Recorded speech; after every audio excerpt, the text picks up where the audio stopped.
everyone, welcome back to Hannah Worldwide and Friends, the podcast about living abroad. If you live abroad, or you love to travel, or you are interested in different countries and cultures, this podcast is for you. Also, if you always wanted to live abroad, but you haven't found the courage yet, this podcast might inspire you. Just follow me on Instagram or hit the bell button in Spotify to get updated on new episodes. Listen to Hannah Worldwide and Friends on Spotify, Apple Podcast, or wherever you get your podcast.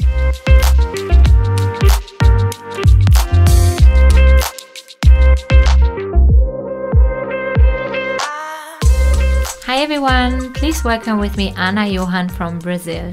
Ana moved to New Zealand with her husband in 2017 and has now 2 children who were born in New Zealand. Ana is an aspiring personal stylist who studied fashion design in Brazil and is now helping New Zealanders to find their confidence through fashion.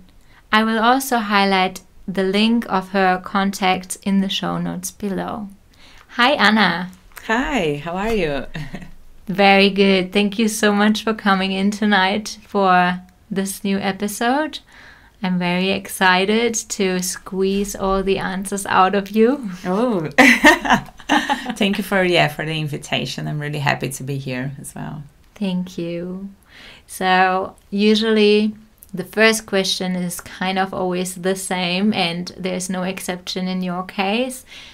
You are from Brazil, and as always, I'm really curious to know what was the reason and why have you and your husband decided to actually leave your country in the first place? And then also, why have you been deciding to come to New Zealand? Whoa, that's actually a good question. It's not one specific reason made us to move to New Zealand. I think it was a combination of like a time we had in Brazil, but we always had that feeling to live in a different country. Yeah. And my last job in Brazil, I was fashion designer, and we had a lot of clients and suppliers from overseas. Yeah. And I struggle quite a lot, with English. So I just decided, it's going to be a really good moment to learn English if I actually go and live to a country and just, that speak English. Yeah. So that's one of the reasons. And my husband, actually my fiancé back on that day, he was like, oh, Ana, we need to, move from Brazil. We need to meet different people. And we didn't know exactly what to expect. And because he had this experience to live in a different country, he lived in Madrid for 4 years. Yeah. And then we decided to come to New Zealand because he has some cousins living here. Right. Yeah. And he's got old connections. Yes. It's good when you have someone, when you just arrived, give you some support, show the directions where you can go, what are you going to do. Yeah. And because I had no English when I arrived, I bought an English course for 6 months. Yeah. So that was, the beginning. So we moved and we had the 6 months of English course. Yeah. So your husband also didn't speak English too well, or was it that he could already? He has a facility, he's really good with language, so he speaks Spanish and English. Yeah. So when we arrived, we had to do a test just to see in which level we'll be in the classes. Yeah. And then he just reached the highest level. Oh, I was like, wow. Yeah. And we were 5 years together. Yeah. And I didn't see him speaking English at all in these 5 years. And then all of a sudden... where does English come from? Crazy. But he's really good, And I ended going to the level 2. Nice. So it's 1 to 5. The highest is the 5. But it was a really good experience. So you have everyone in the same level. Yeah. and then you feel more comfortable to speak instead going to a group with everyone like speaking so fast and you get like so overwhelmed, and you don't have the chance to speak, or you really don't want to, you feel kind of shy because you think like they can speak so much better, so I might not want to say something wrong, even though you learn it the way to say something wrong sometimes. Yeah, I totally get that. So I think considering to learn actually right things, like all the right stuff, was not so good, but for the speaking, to get that confidence when you arrive in a country like from a different language. So I think it's really important. It's so good to hear, because I also came to an English-speaking country to improve my English. So it's nice to hear that someone else is actually kind of having same intention in a way, because for me it was also the idea of living in a different country just to kind of challenge myself. But also my English was okay. I could talk to people with like basic conversations, but I felt like a lot of other friends went out to do a year abroad or something, and their English was so good, and I felt so embarrassed that I wasn't really able to like have a proper vocabulary. And so I think that was one of my main reasons as well. So I understand. And you feel that's exactly the way you feel so shy. If you don't have a group of people, you actually feel you can speak. Without judging. And that's the only way you learn. You need to speak. That's true. Pushing in the deep end or in the cold water, how they say. But to be honest, when I left Brazil, I was not aware it would be like so hard. And when I left Brazil, I was 30. So not old, but not too not young. And as younger you are, easier it gets. Exactly. So when you start to learn English when you're 30s, it's not so easy. And because I came with like certain amount of money, and doing that course, we were allowed to work 20 hours. So I was like, okay, I will find something, I will work, no matter what, I will just, make money. And when you have no English, to find decent job, it's so difficult. So I applied for so many jobs and I couldn't understand. Oh my gosh, I just got out of my comfort zone. I had really hard times. Sometimes I forget because I'm still learning English. It's not I'm not like super happy still, but way better than I was like 6 years ago. But we kind of like forget how hard it was, and we should give more like value for all the hard things we did in the past. But anyway, so when we arrived, we were allowed to work 20 hours. And I started to do like cleanings. I work in a factory. So I had like really hard jobs. Oh my gosh. The factory job was like 12-hour shifts. And it was such a long. I never did kind of job in Brazil, but you kind of take what you get in that moment. And what type of visa were you on when you came to student visa? Right. How did you do that? Like, because you were actively trying to study English, or was it another study you were able to do, or is that not what you need to get a study visa? I think depends how many months of English course you buy.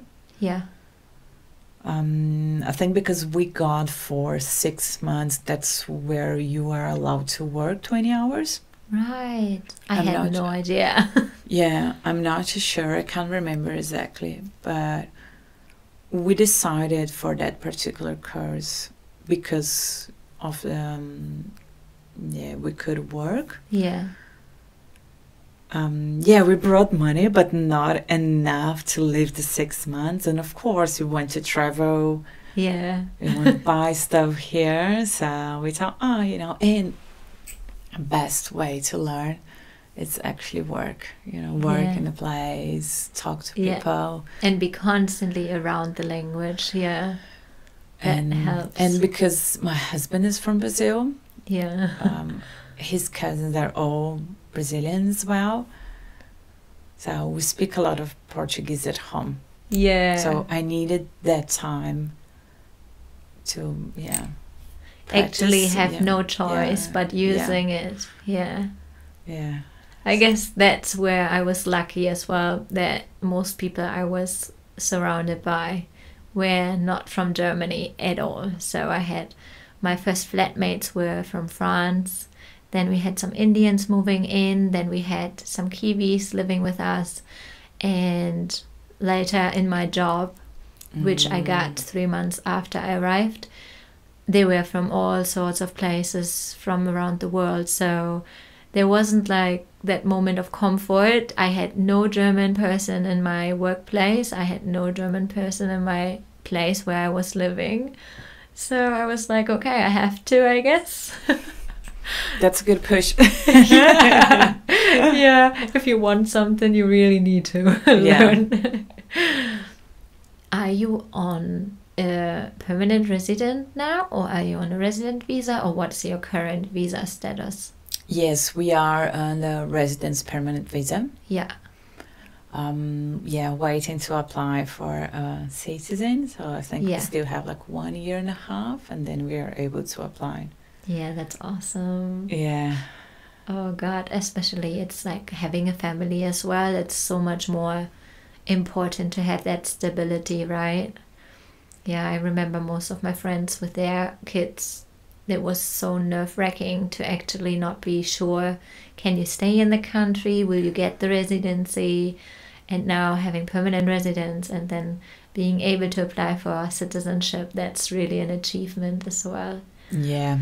So, back on that day when we apply for residence visa, we need to do the IELTS.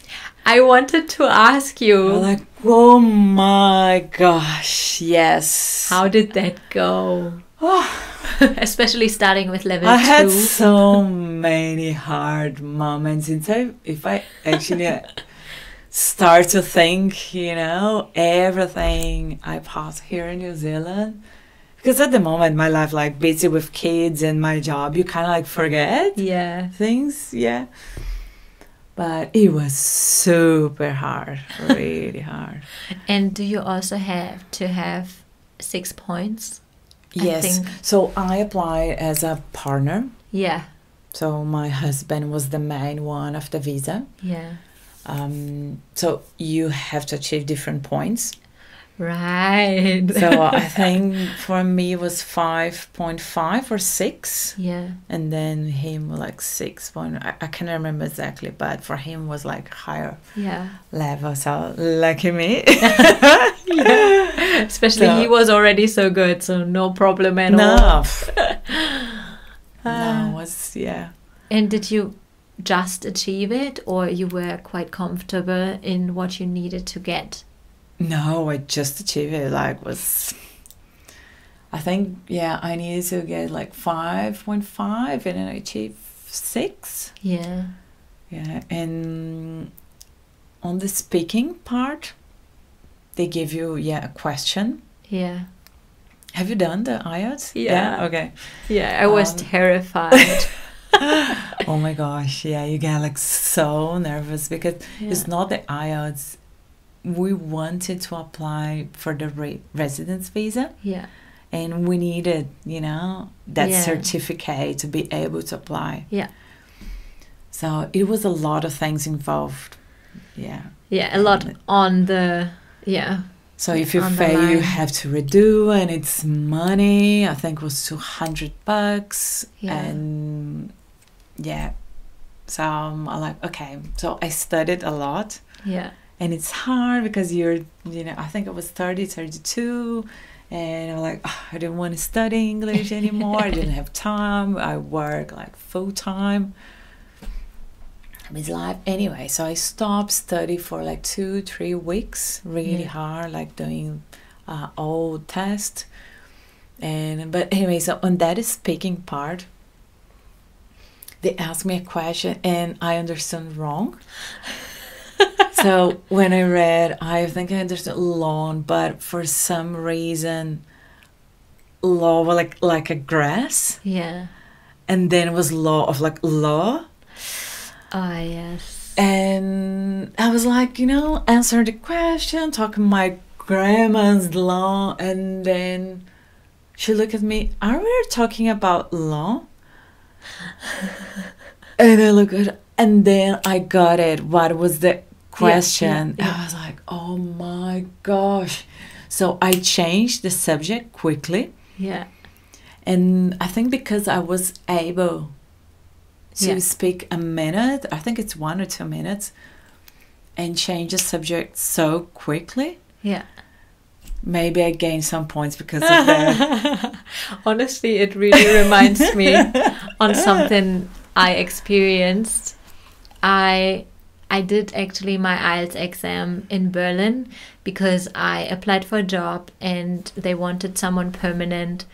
And I knew if I want that job, or if I want a good job anyways, I would probably have to already be prepared to apply for residency, which was funny because I wasn't even in the country. But anyway, I was like, okay, whatever I need to prepare, I will prepare it now. And they said that it would be 2 years, it would last 2 years before it expires, the IELTS test. So what I did was, I went to Berlin. I was terrified because my English wasn't that great, and I studied a little bit, but I wasn't studying as much as other people for the test.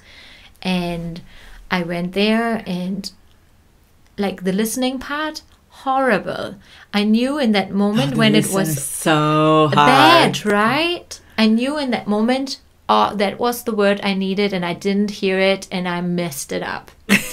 And that was the worst part I had. Like, and you keep to following, Yeah. If you start to think what would happen, what happened, like you just lost the track. Yeah, and your brain is just constantly reminding you missed the word, and then you missed the next word, and then awful. Yeah. And then I also had the writing, and I was like, whatever, we'll see how it goes, and that was medium.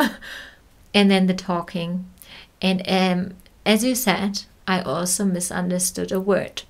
It was something about an invention, but I understood invitation. And I was like, shit. And in that moment, I didn't start talking. I was like, oh, are we talking about, like that? And she was like, this? And I was like, oh, right. And then, so before I started talking, I kind of figured out that it wasn't what I thought. And then I just talked about that great invention, mobile phone. And I was so, I don't know, I was so nervous, and I was really scared I would completely lose it and not be able to make it. But funny enough, I met one girl from, I think she was from either Colombia or Chile, and she needed 9 points. Oh my gosh. Or 8 or 9, like really high. And I was like, oh my god, I only need 6.5, so good luck to you. So in that case, I felt like, okay, whatever. I didn't really tell anyone that I will go because I felt like too afraid that I will actually not pass. And then I just made it. Like, yes. My talking actually helped because the listening was really bad.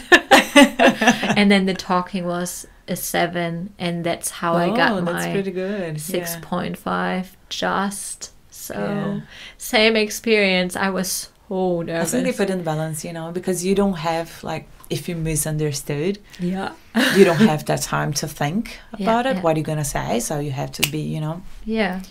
and I think they don't consider what you've misunderstood and actually what you saying. Yeah. What you're speaking. So lucky us. I'm glad we made it. Yeah. I think I had like no expectations to achieving like the first time. So I was like, who cares? Yeah. Caring at the same time, but I was like, trying, to be okay. Whatever happens, happens. Yeah. And then, lucky, Yeah. first time. I'm glad it worked out. But it could have gone both ways, right? And yes. But I mean, the worst could happen is you have to do it again. So. Which is so many people need to do so many times. So. Yeah.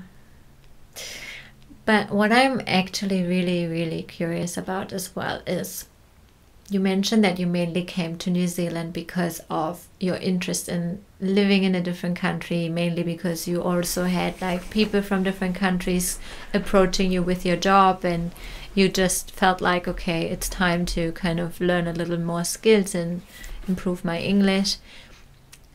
Was there any other part where you were like, okay, Brazil might not be the country I want to live forever? Or was it always like a temporary idea of we are leaving to learn something, but then we might come back anyways because this is home? When I left Brazil, I think the stage I was in my life was just looking for a new adventure. Yeah. So I had no expectations of like what will happen. Same time, I really like what I was doing, and I don't know. Like I think when you're living for such a long time in a place, you kind of like get sick, and that's what my father used to say. Like, I'm always like moving, trying to find different things to do. Yeah.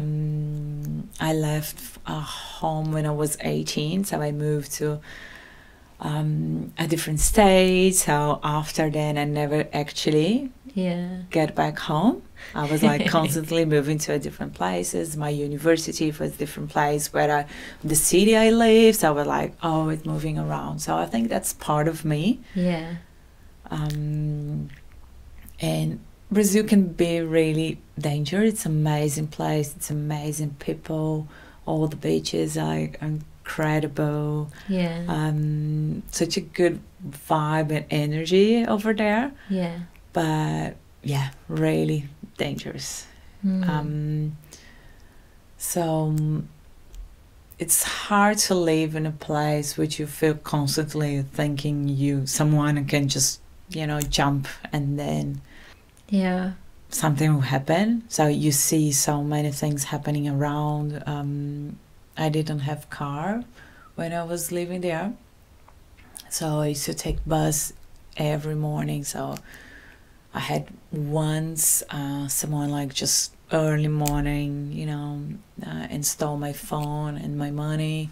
Oh my God. Yeah, it was like 7 something in the morning. And if you drive nights, like if you stop a motorbike on your side, like you just get really scared with someone just jump with a gun. Oh. So yeah, so let's see what other places we can find like a good place to live. Yeah. So yeah, I think was one of the reasons also made us to move to New Zealand. Yeah. Did you talk to your husband's cousins first? Like, how is the country? Do you feel safe? Do you like it? Or were you just like, well, we know his cousins are over there, let's just try it? Yeah, as I said, like my husband lived in Madrid for 4 years. Yeah. And he tried a visa over there, and he had everything on hand, and for some reason the government declined. Yeah, okay. So he aware me a lot, like, it's not easy to get a visa in Europe, so... Yeah. And we were speaking with his cousins, and we researched a lot about the country. So like, okay, it seems a really nice place to go, but we had no plans to stay for such a long for such a long time. Yeah. So. Yeah. So it was more like going with the flow, really, and you're still here.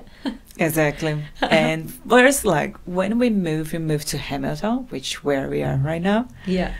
And we spent like 6 months, and I said like, this is not my city. We're probably gonna move, and after 6 years, still here. That's funny. You still haven't moved. Yeah.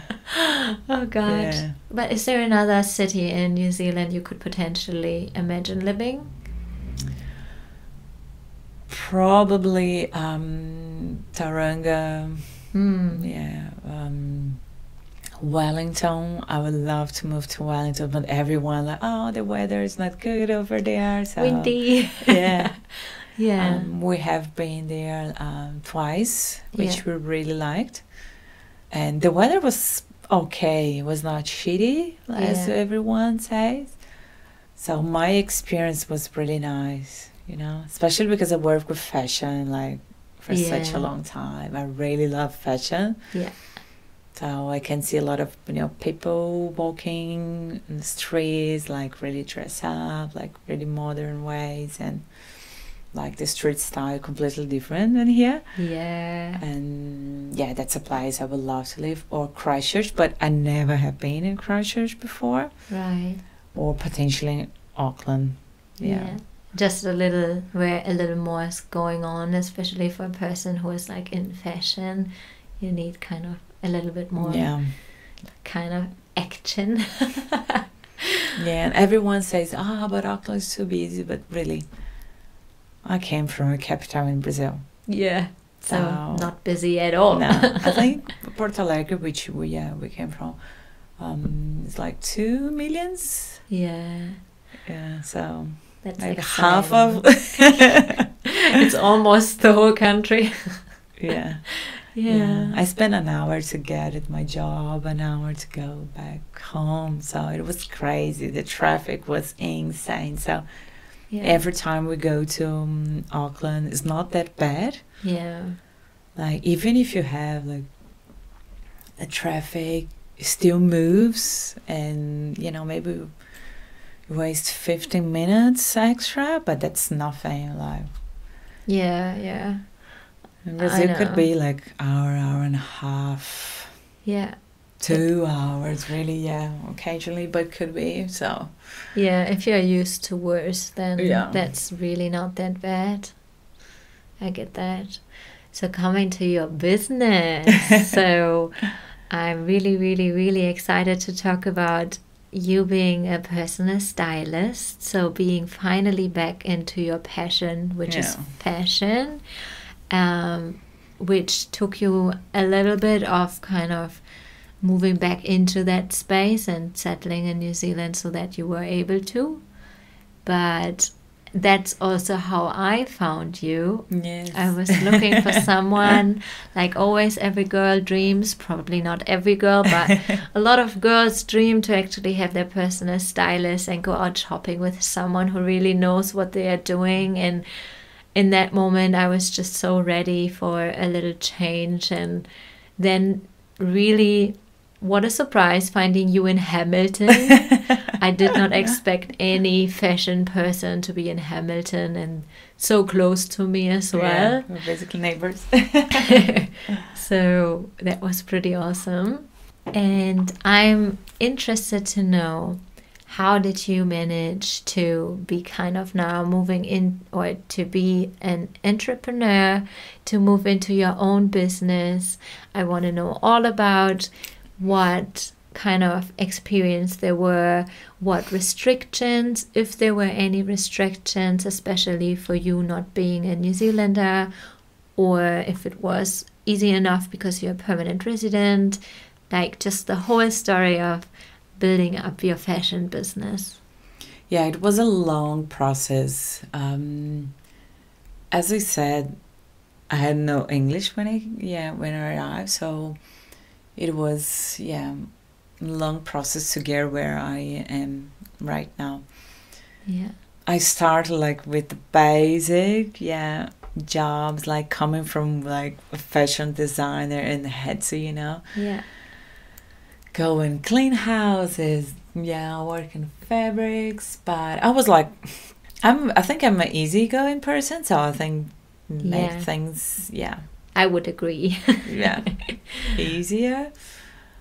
But I also had in my mind, like, one day when I feel more confident, because when I arrived, I had like no experience, zero English. How I could, go and try to find a fashion position in the company? Like, they were gonna look at me, even if I have like a nice portfolio. You still need to communicate. Yeah, which is really, really important. Exactly. Especially, because you need to tell them what you have in mind, like, or you need to work as a team, or so it took me 4 or 5 years to start to feel confident enough, because when you think about open a business, it's way more things involved than actually, then you can see, really.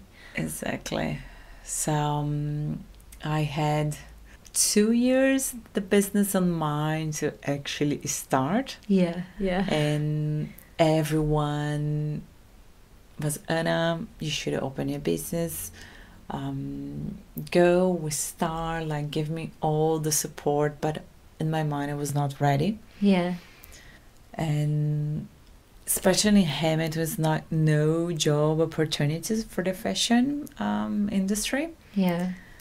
Auckland, yes, but as we were living in New Zealand and Hamilton, I had 2 kids in Hamilton, so they're still young. My oldest is 3.5, and my daughter, she's the youngest, and she will turn 2 in November. So where we are right now for them, I think it's an amazing place to raise kids. So that was one of the reasons made us to stay in Hamilton. So, okay, let's make the most of it here in Hamilton. The peace and quiet. So I had to change a lot of things in my mind, like my mindset, and to you grow the confidence, on myself to open my business. So it was quite a long process, but I'm really happy. I achieved, I made it. I still, and learning of growing curve. Do you feel like there's any point where it's harder for you not being from New Zealand, with like certain laws or requirements to open a business? Or do you think once you actually are a resident, it's pretty much the same for everyone if you want to start? I think when you are residents, it's pretty much the same. You have the same benefits. So is there anything you would recommend to someone who wants to open their own business, not necessarily in fashion, but in general, any points where you are like, okay, before you start, you should definitely have certain things sorted? Here in New Zealand, it's pretty simple to open a business. Okay, comparison to Brazil, which like so many rules, so many things you have to do.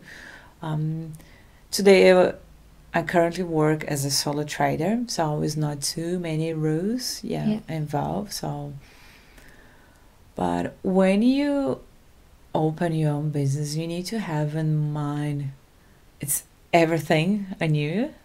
So you need to be prepared, but especially to organize your life. How you can do better every day, because you are your own boss. So everything depends on you. And my problem is I'm quite like workaholic. And I could say like hours and hours to working, and I knew it before I start. I should not, take my job things like to late nights or weekends, but that's Sometimes happens. yeah. But yeah, I think my great advice will be just start. I think the big step, it's actually that first start, and which for me took me 2 years to actually okay, I will have a business. I will first thing create your Instagram profile.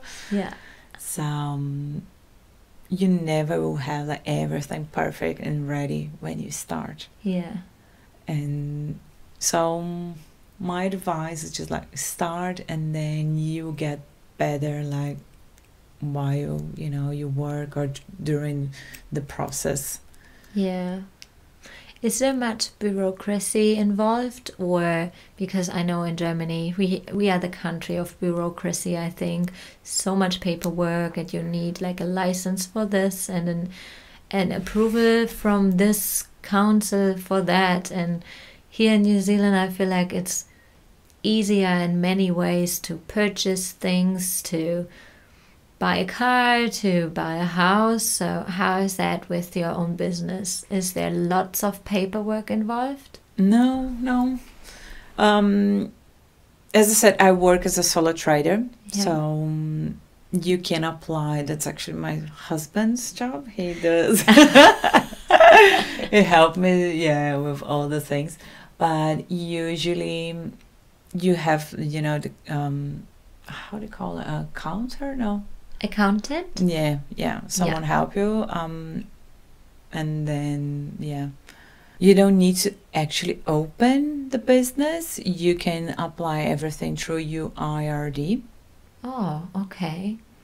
So it depends how much money you make per year. So that's where you take your business into different levels. Okay. And before I started my business, I was working in the office. So all my total income, it would take me to a certain level. But now I will have just my business. It's a different level, so they would tax you. Just in the total of your income. Right. And you don't need to open your business when you start. You can just use your IRD. So they will connect. That's interesting. It makes it really easy, right? Like, because they are still looking after the whole money and tax part, and you are not accidentally kind of putting money in the wrong pot and then get sued for tax breaking things. That's cool. I have my business for a year now. So, and I came from Brazil, so I'm still learning everything. That's why we have someone to help us, otherwise I'm not going to be able. It's still a lot to consider, to not make any mistakes. And to be honest, this part I just don't enjoy. No. Fair enough. As we have, to speak with clients, to, do all the services, social medias, and which is also like a lot of people could find you now on social media, for example, on Instagram under Ana Johann. So everyone who's interested also about having a personal stylist, Ana is also doing like analysis of color, of body shape, what to wear, how to dress for certain body shapes, or checking out your wardrobe, what you already have, and going to do like an shopping experience with Ana. But the things which are analyzes, she's even able to do like online with you. So it's not just for the people who are living in Hamilton or New Zealand. It's also for everyone who always wondered, hey, what's actually my color, or what's actually my style for this body shape. Can also do it online. So please go check her out, also under her webpage, anajohann.com. Yes.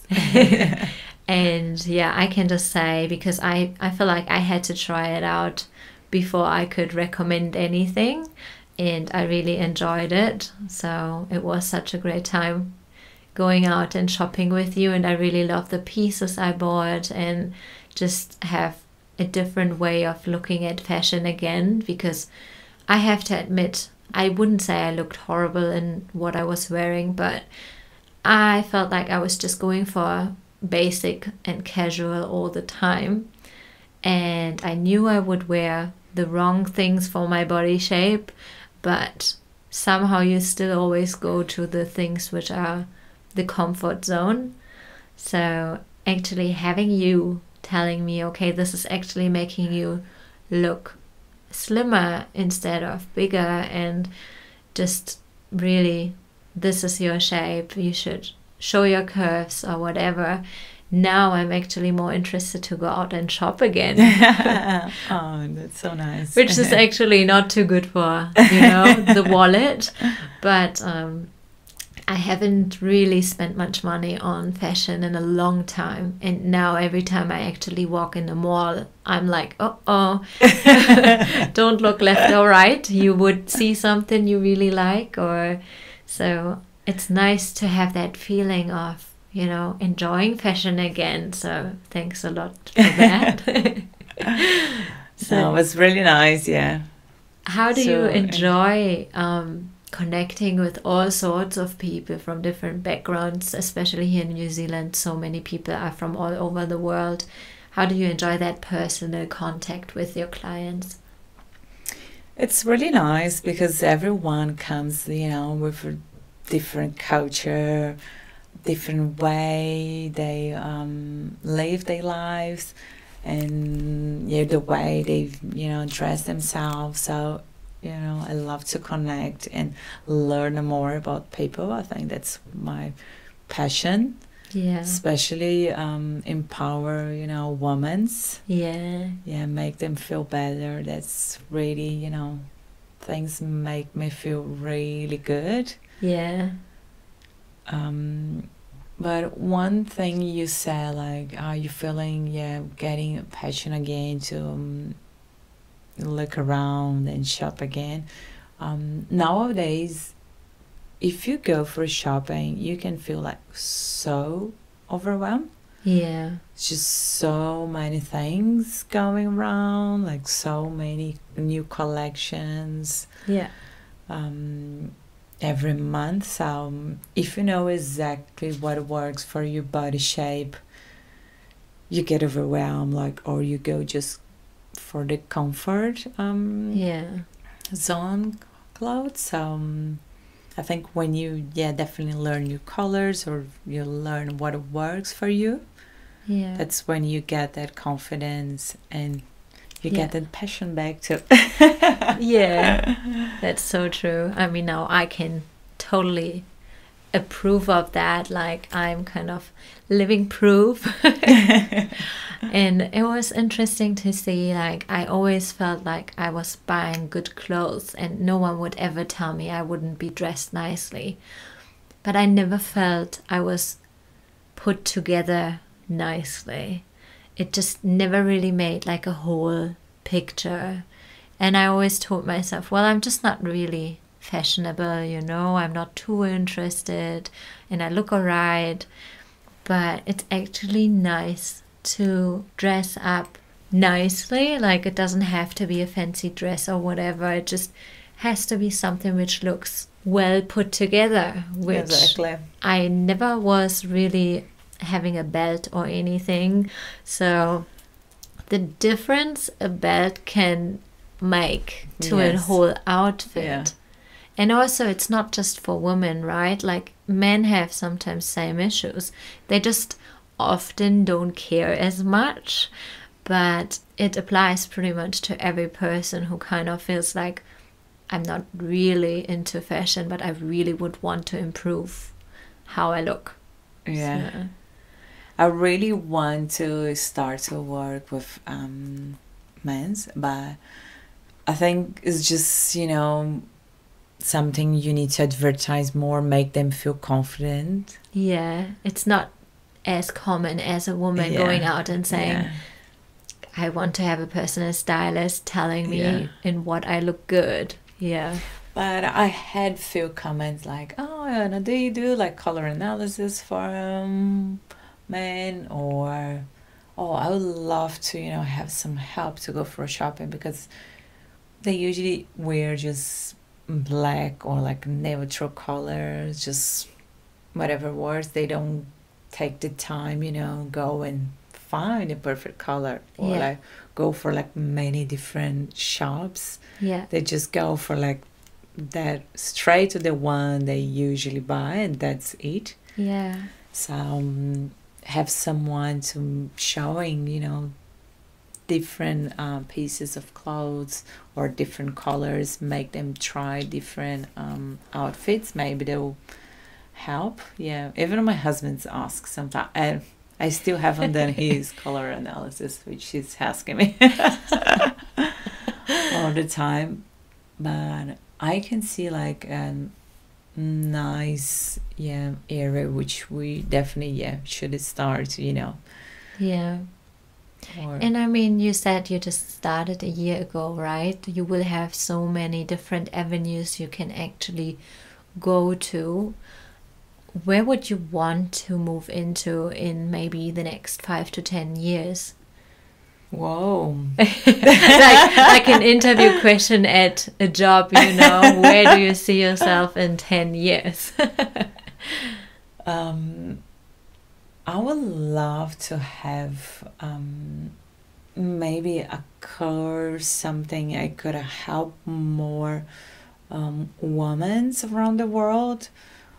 Maybe something everyone could afford.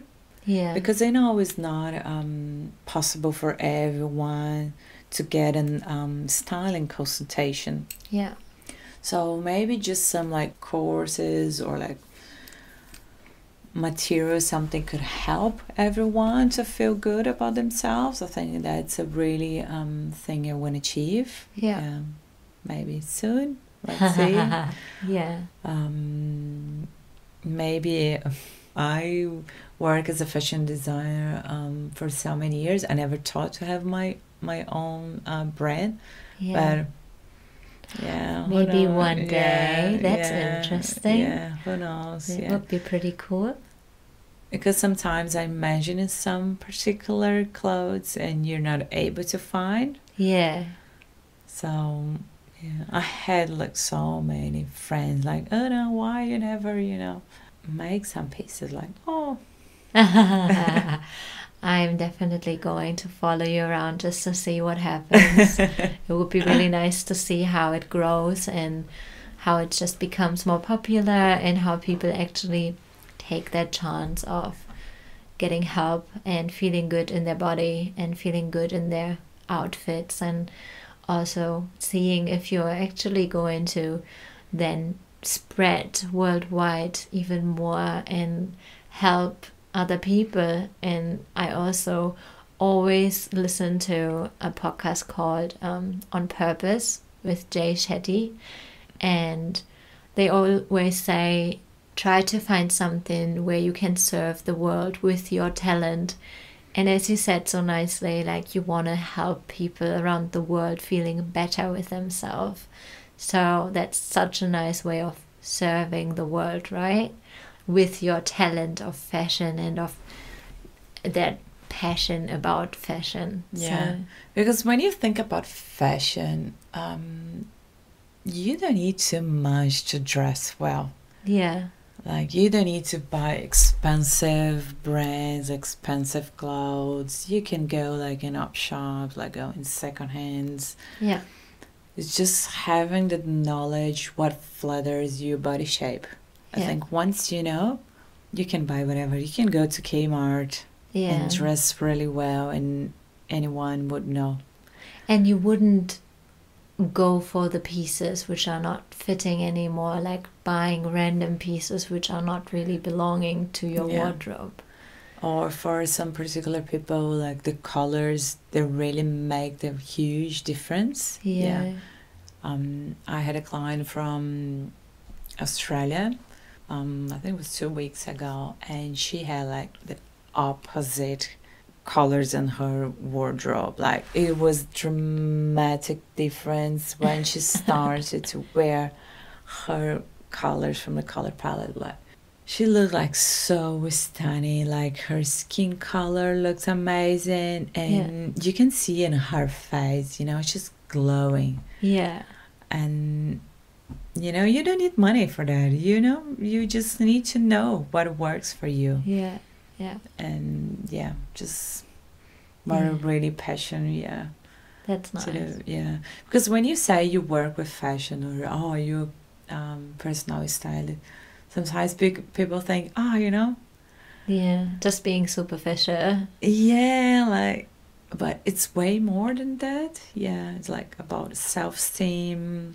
Definitely. And nowadays it's so hard people to feel good about themselves. Like they feel like judged all the time.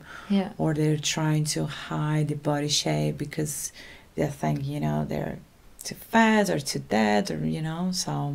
Yeah. Yeah. It's nice to see that no matter what body shape you have, you can find clothes which flatter your curves or your non-existing curves. Just whatever body shape you have, you can look good no matter what. So that's a really nice message as well. Yes, for sure. What I recently saw in your socials was that you mentioned your mom and that your mom is following you on Instagram and that she's sometimes complaining why you're not writing it all down or making content in Portuguese. Yes. And then I saw that you said you would want to do it in both, like Portuguese and English. How do you feel like connecting your roots with your current business and with your new person? Like, you are a new personality as well, being now in New Zealand and having learned a new skill with English and just in general growing on life.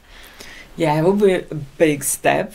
Yeah. It's more work involved because, you have to do English and then you need to still think, because the two languages, the way we speak is different. So you have to kind of like connect with, different audience.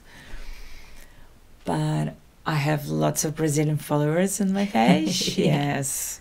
And my mom asks me all the time, and I have like some people follow me from Brazil wanting to work with me.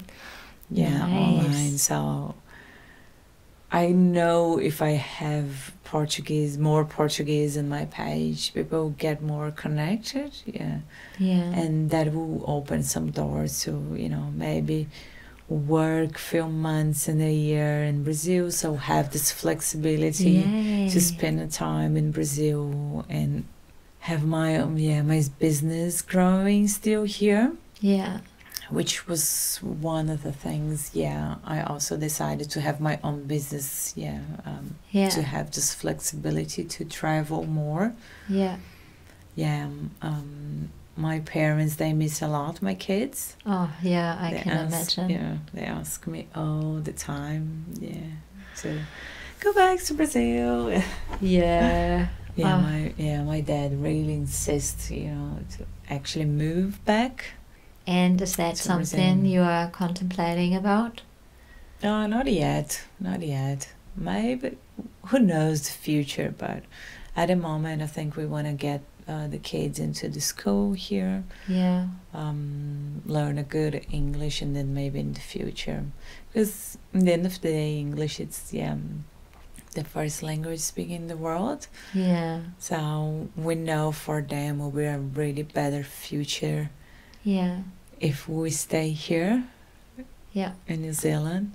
And are you raising them bilingual? Are you speaking Portuguese at home? Or is it mainly... We speak Portuguese, but really they just speak... English? We really try make them speak Portuguese so they understand. Yeah. By the answer, English, because they spend so many hours in daycare, like with English all the time. Yeah, yeah. Oh, And yeah, it's kind of sad. Yeah. We need to be on top of them. But it will be also really, really cool once they are learning also to speak Portuguese. Like growing up bilingual is always really beneficial. So you can do it. And knowing Portuguese, we can still communicate with Spanish. Yeah, it's really similar, isn't it? Yes. Yeah. So if they will have Portuguese and English, they will still, you know, can maybe travel, or they have just a future in their hands, for sure. Yeah. And we know they will have, you know, a way better future if we stay here. So That's good. I mean, well, we'll see. Maybe one day your heart wants to go back to Brazil. But who knows, maybe at one point they are old enough to decide if they want to be in New Zealand or in Brazil. So, you can the never life, tell. it's way easier in New Zealand. Way easier, so. Well, thank you so much for opening up and telling me all about your plans and how you started it all. And it's just nice to be able to learn more about a completely different area where I wasn't involved before. So fashion, I always admired from the far. And also just to see that it's possible no matter where you're from. Like coming from a different country doesn't mean that you're not able to grow big or dream big or start your own thing. So it's always nice to have a good example of someone who is just working hard for their dreams as well. Oh, thank you. Yeah, things are not easy, but I think when you believe, when you really want, and even, you know, if you have not feeling good about yourself or if you fear, just go. Yeah, keep going. doing it. That's awesome. Yeah. I always end my episode with quick 3 questions, which is pretty much just like one word, one sentence as an answer. So it's just really like intuitive, no big thinking. So, question number 1. Is there any other country you could imagine living in except New Zealand? Australia. Yeah, my friend used to say Australia, it's a better version of Brazil. Right. So we have been over there, so it's a really cool, Yeah, so you have been over there? Yes, once, And you do like it? Yes. It's a little more lively in comparison to New Zealand. Pretty similar with Brazil. Yeah. So I think was one of the reasons. We really enjoyed the time over there. Yeah. So hotter, you know. Right. Yeah.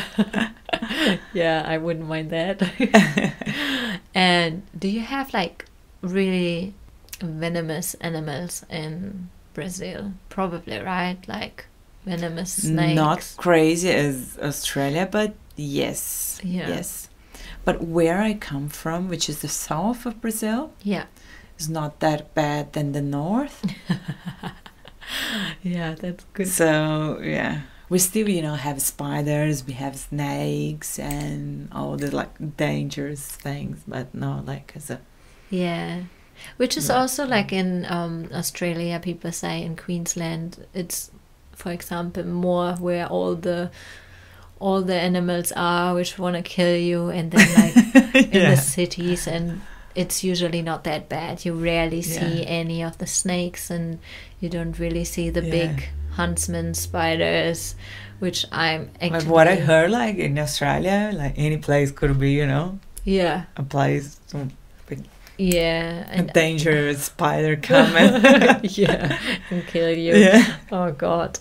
Not too keen on that. I think that's what still keeps me away of visiting Australia, even though I really want to, but I think subconsciously I'm like constantly thinking about there are spiders and snakes and they all want to kill you. But it's not like that. We went to there, we went to New Year's in Sydney, and we didn't went like to that place which everyone goes, because we're talking like really crazy, really exhausting. So someone said, you go to another area to saw the fires. How they say, like, the fireworks? Yes.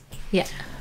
But the woman said, like, you guys need to go at 12, like 12 hours before the fireworks. I was like, okay, if we need to find like a good spot, I was like, okay, we are in Sydney, first New Year's in the world. Like, okay, we are here. We just, one of the reasons we go to there was because of the firework. Okay, so when we got there,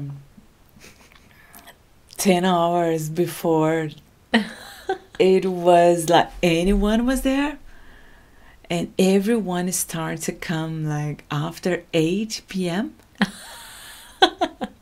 It was, the weather was not good. It was, cold. We didn't prepare enough. And they had two moments of the fireworks, and I think one starts 11:30, and the next one is like 12. You know. And then after the first one, we're like, let's go home. We're like, fuck off. We saw it. It's not that like I was exhausted. I was just ready to go back to the hotel. Oh my god. And then we hire camper van. And we went to like from Sydney to Gold Coast. Oh, nice. So it was really nice trip. Oh, so you have seen a little bit of the country to be able to say like, okay, that would be a potential for the future. Yes. Nice. Yeah. It's pretty cool. All right. Question number 2. What do you miss the most from Brazil? Food. Oh my god. They have like so many good foods, and they have a way to make the foods which could be like a pizza from Italy. The way they made, like, it's just delicious. And sorry for the Italians, but better than we have pizza, like ice cream pizza. Like they put I need to show you the crazy things they do with pizza, and you look, that's weird, but it's delicious.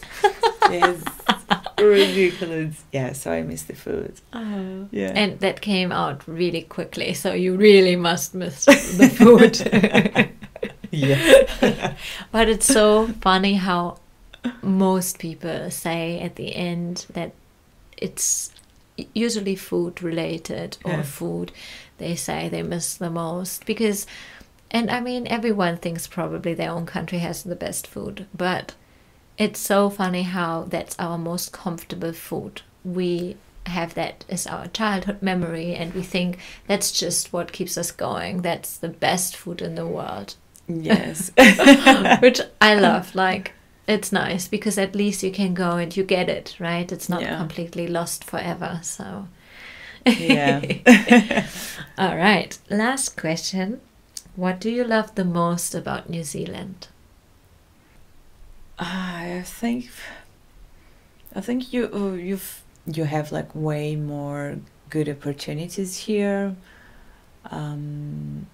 But it was one question, right? It was just one. That's okay. You can totally explain your answer. So the way you feel secure here. How you can raise your kids, especially for us, which we decided to have the kids here, was not super planning. But the first was, but the second one. But now we know having kids here, like, how easier it is comparison, you know, to Brazil. So Yeah. I don't know, life feels easier living in New Zealand, to be honest. Yeah. That's beautiful. Yeah, things work way better here. Yeah, that's good. I'm glad that you made it here and that's like working out for you and your family and your 2 little kids.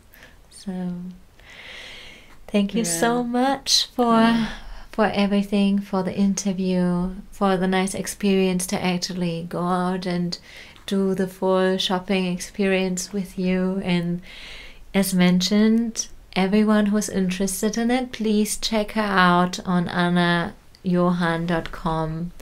Check her out on social media.